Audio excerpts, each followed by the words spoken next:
Alia. Ada Ayang Mama. Coba dong apa yang ingin disampaikan. Beberapa hari setelah pulang umroh, Alia Masaid langsung meluangkan waktu untuk sang kekasih, Thorik Halilintar.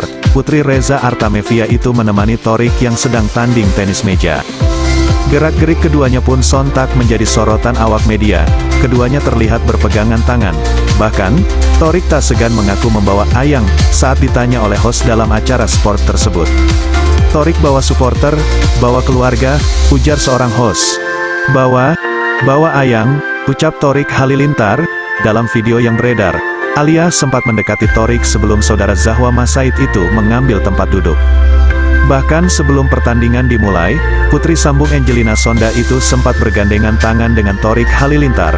Momen yang tak kalah menjadi sorotan adalah ketika Alia Masaid menyodorkan minum untuk mantan kekasih Fuji. Sebagai informasi, Thorik Halilintar bertanding tenis meja dalam acara turnamen olahraga selebriti Indonesia Season 2 pada Sabtu, tanggal 20 Januari tahun 2024 kemarin.